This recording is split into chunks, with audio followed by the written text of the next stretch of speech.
Friends வணக்கம். நான் இன்றைக்கி மீன் குழம்பு செய்ய போகிறேன். அதுக்கு இப்போ நான் நல்லெண்ணெய் சேர்க்கிறேன். கடலை எண்ணெய் நல்லெண்ணெயில் செய்தீங்கன்னா அது வித்தியாசமாக நல்ல டேஸ்ட்டாக இருக்கும். அது இப்போ நான் இப்போ கடுகு உளுந்து சேர்க்கிறேன். அது கொஞ்சம் நல்லா பொரிஞ்சதுக்கு பிறகு இதோடு சேர்த்து நான் ஒரு மேசக்கரண்டி வெந்தயம் சேர்க்க போகிறேன்.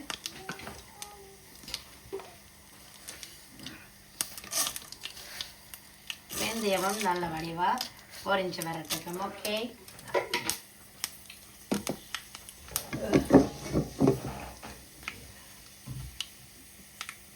அதோட இப்போ நான் உள்ளி சேர்க்கிறேன்.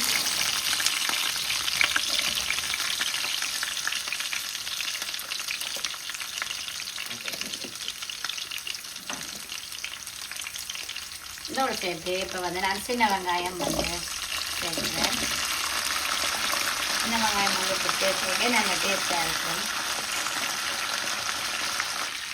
இப்போ நல்ல வடிவாக இப்படி வதங்கட்டுக்கும். இந்த டைமில் நான் கருவேப்பிலையும் ரம்பையும் சேர்க்கிறேன். அதையும் இப்போ நல்ல வடிவாக மிக்ஸ் பண்ணி விட்டுட்டு இதோட சேர்த்து மற்ற வெங்காயத்தையும் நான் சேர்க்கிறேன். இதோட இனி தேவையான அளவு நான் உப்பு சேர்க்க போகிறேன்.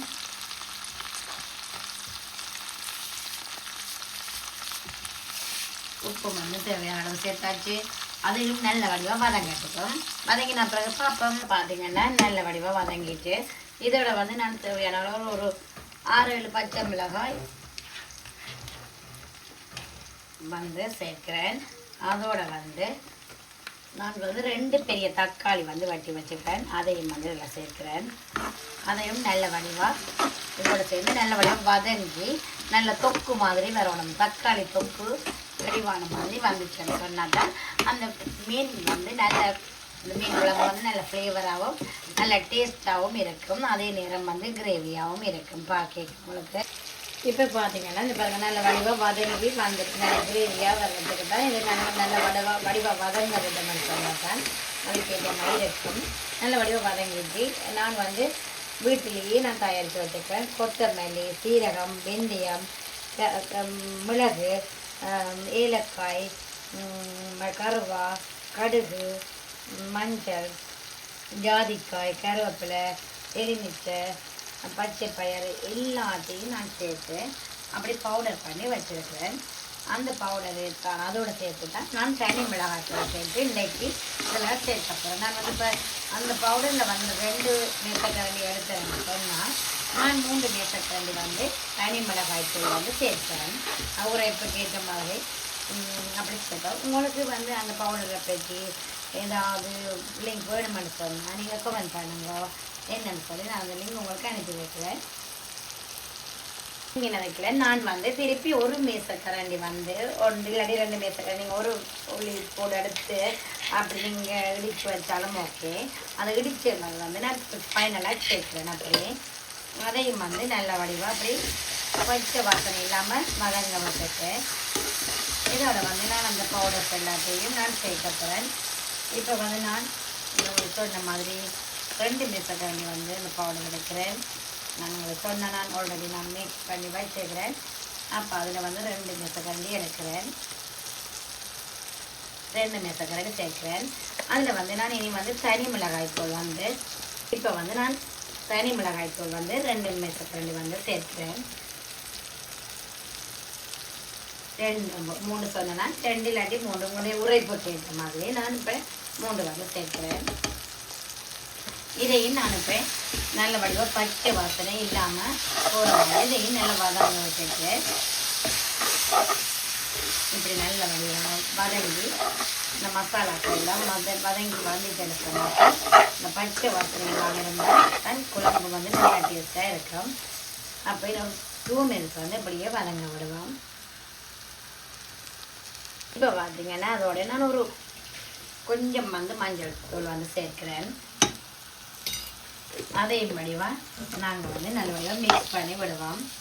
இதோடையே நான் இனி என்ன சேர்க்குறேன்னா ஒரு நெல்லிக்காய் தேசிக்காய் அளவு பெரிய தேசிக்காய் அளவு பழப்பு எடுத்து கரைச்சி எடுத்து வச்சுக்கிறேன். அதையும் இதோடு சேர்க்கிறேன்.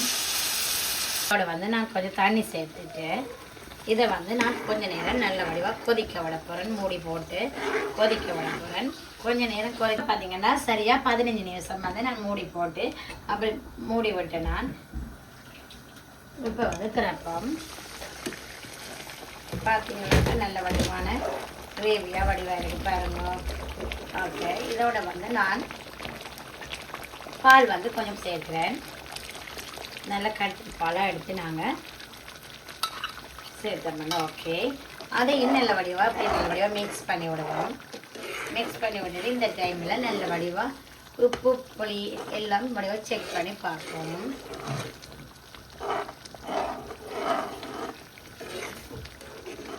இப்போ உப்பு புளியை செக் பண்ணி பார்ப்போம்.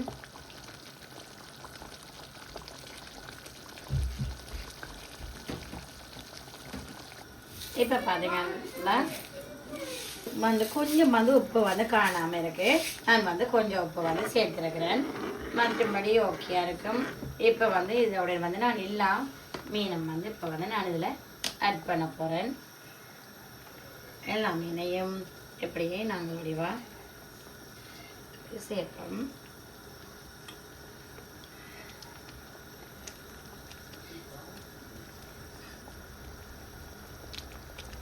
ஓகே, இப்போ எல்லா மீனையும் இப்படி நாங்கள் சேர்த்துட்டு நல்லா கொதிச்சா பிறகு ஓகே, இப்போ எல்லாம் சேர்த்தாச்சு. இப்போ நாங்கள் நல்ல வடிவாக இப்படியே மெல்லவா என்னென்ன நெடுகளும் மூடி போட்டு அப்படியே கரண்டி போட்டு அப்படி செய்தோம்னா மீன் எல்லாம் உடைஞ்சி போயிடும். அப்போ நாங்கள் இப்படி நல்ல வடிவாக மெல்லவா செய்துட்டு ஓகே, ஒரு கொஞ்ச நேரம் ஃபிஷ் வந்து இதாக வரட்டும், ஒரு 5 மினிட்ஸ். இப்போ பார்த்தீங்கன்னா ஃபைனலாக வந்து இந்த போலுக்கு நான் வந்து சேஞ்ச் பண்ணிட்டேன்னு பார்த்தீங்கன்னா தெரியும்.